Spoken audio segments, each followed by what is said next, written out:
राधे राधे। यह श्रीमद् भागवत की कथा है। इस कथा को श्री सुखदेव मुनि ने राजा परीक्षित को सुनाई थी। आइए हम भी इस कथा को सुनेंगे। एक गांव में एक पंडित रहता था जिसका नाम आत्मदेव था। वह बहुत संपन्न था, लेकिन उसके पास एक ही कमी थी कि उसके पास कोई संतान नहीं थी। उसने संतान के लिए बहुत प्रयत्न किए, लेकिन कोई सफलता नहीं मिली। उसने संतान के लिए अपनी आधी संपत्ति खर्च कर दी थी और प्रयत्न करते करते उसकी आधी आयु बीत चुकी थी।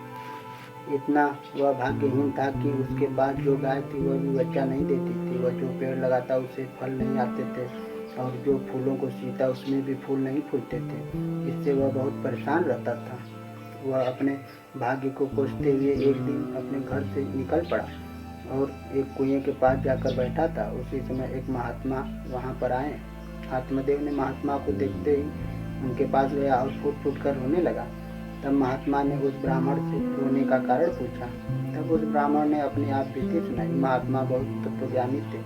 वह ब्राह्मण की ललाट की रेखाएं देखकर सब कुछ जान लिया और ब्राह्मण से बोले, तुम्हें इस जन्म क्या 7 जन्म तक बच्चे नहीं होंगे। तुम विधाता की यही मंजूरी जानकर बच्चे पाने का मोह त्याग कर भगवान की शरण में जाकर भगवान की पूजा करो।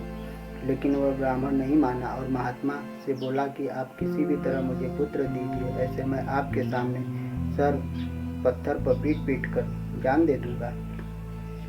तब उस महात्मा ने एक फल दिया और कहा, यह फल अपनी पत्नी को खिला देना और उससे कह देना कि 9 मास तक धार्मिक आचरणों का पालन करे। अगर ऐसा वह करेगी तो बच्चा बहुत शिष्टाचारी होगा। ब्राह्मण ने फल अपनी पत्नी को लाकर दिया और जैसा महात्मा ने कहा था वैसा सब कह सुनाया। ब्राह्मण के पत्नी का नाम धुंधुली था। वह बहुत क्रूर स्वभाव की थी, इसलिए उसने सोचा कि यह फल खाऊंगी तो मैं गर्भवती हो जाऊंगी, मेरी सुंदरता खत्म हो जाएगी और मेरी सही में अपने घर की देखरेख नहीं कर पाऊंगी। सब धन नौकरानियां लूट ले जाएंगी और मैंने सुना है कि बच्चा प्रसव के समय बहुत कष्ट से गुजरना पड़ता है। इससे तो अच्छा है कि निसंतान रहना ही ठीक है। यह सोचकर वह फल नहीं खाती है और वह फल गाय को खिला देती है। कुछ ही दिनों बाद उसकी बड़ी बहन उससे मिलने के लिए आती है। धुंधुली ने अपनी बहन से सब बात बताती है। सभी बातें सुनने के बाद उसकी बहन उससे कहती है कि चिंता की कोई बात नहीं, मुझे भी बच्चा होने वाला है। मैं उस बच्चे को तुझे दे दूंगी और तू कुछ पैसे मेरे पति को दे देना और हम लोग ऐसा युक्ति करेंगे कि सब लोग इसे तेरा ही बच्चा समझेंगे। तुम सबसे बता दो कि तुम गर्भवती हो गई हो। ऐसा कहकर वह चली गई।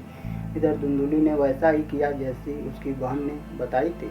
कुछ महीनों बाद जब उसके बहन को बच्चा हुआ तो वह लाकर धुंधुली को दे दी और धुंधुली ने उस बच्चे को पाकर अपने दासियों से कहा कि मुझे लड़का हुआ है, जाकर सभी से बता दो।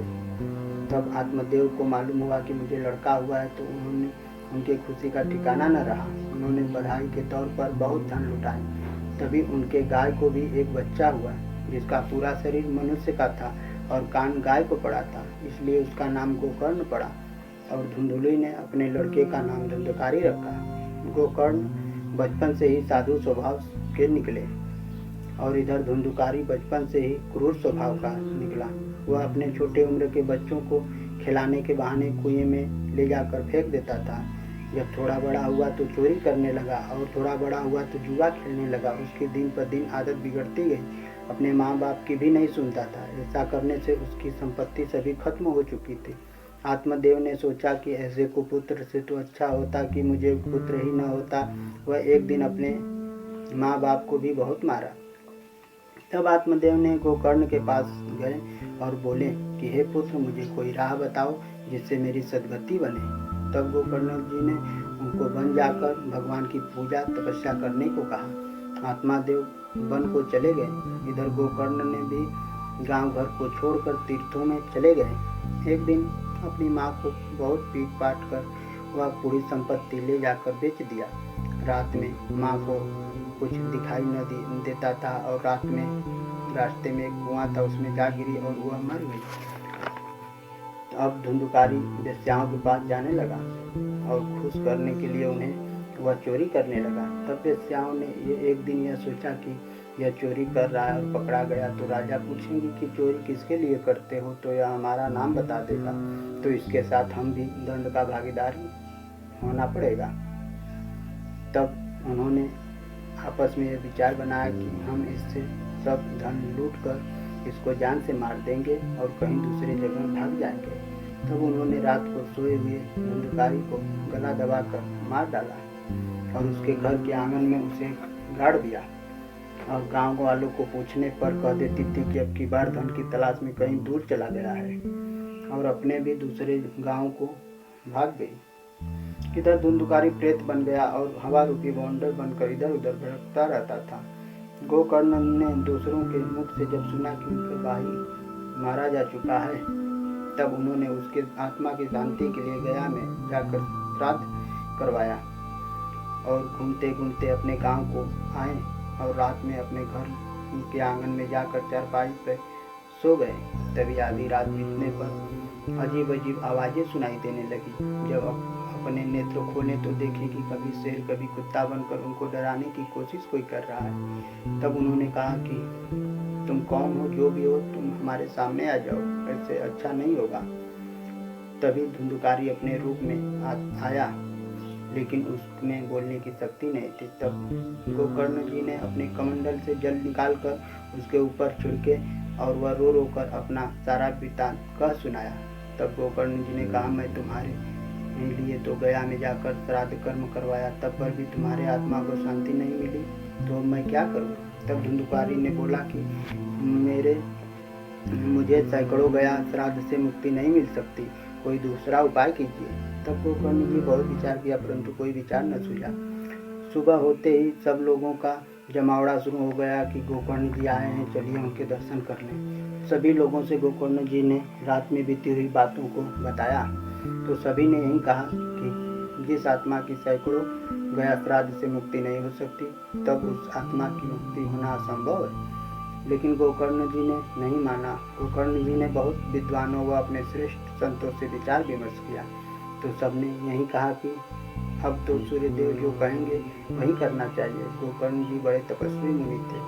वे अपनी अंजलि में जल लेकर सूर्य की गति को रोक दिया और सूर्य जी से स्तुति कर उपाय पूछा। तब सूर्यदेव जी ने कहा कि तुम्हें श्रीमद् भागवत का सप्ताह पाठ करना चाहिए, उसी से तुम्हारे भाई की आत्मा की मुक्ति होगी। गोकर्ण जी ने श्रीमद् भागवत का सप्ताह पाठ आरंभ किया। उसे सुनने के लिए सभी गांव वाले जुटे और तभी धुंधकारी की आत्मा वहां आई और अपने बैठने के लिए जगह खोजने लगी। तभी उसकी नज़र 7 गांठों वाले बांस पर पड़ी। वह उसके छिद्र में जाकर बैठ गया। एक दिन की कथा समाप्त होने पर सबके देखते देखते बांस की एक ओर तड़तड़ाकर फट गई। ऐसे ही एक दिन की कथा समाप्त होने पर वह फटती जाती। हर एक दिन की कथा समाप्त होने पर वह फटती जाती। 7वें दिन की कथा समाप्त होने के बाद वापस तड़तड़ाकर 2 भागों में फट गया। उसमें से एक दिव्य स्वरूप वाला एक व्यक्ति निकला जो धुंधकारी था। उसको लेने के लिए भगवान के दूत आए। उसे अपने विमान पर बैठा कर चलने ही वाले थे कि गोकर्ण जी से ने पूछा कि आप लोग एक विमान क्यों लेकर आए हैं? यहाँ तो कथा सुनने के लिए बहुत लोगों ने सुना है, तो फिर आपको कई विमानें लाना चाहिए। तब दूतों ने कहा कि कथा सबने सुनी है, लेकिन इसके जैसा मनन किसी ने नहीं किया। अब आप फिर से कथा कहिए और सबसे कहिए कि प्रेम पूर्वक मन लगाकर कथा सुने, तो सबके लिए विमान अवश्य आएगा और आपको लेने भगवान स्वयं आएंगे। तब गोकर्ण जी ने वैसा ही किया जैसा दूतों ने कहा और सब लोगों ने इस बार मन लगाकर प्रेम पूर्वक भगवान की कथाओं का श्रवण किया और सब लोग स्वर्ग को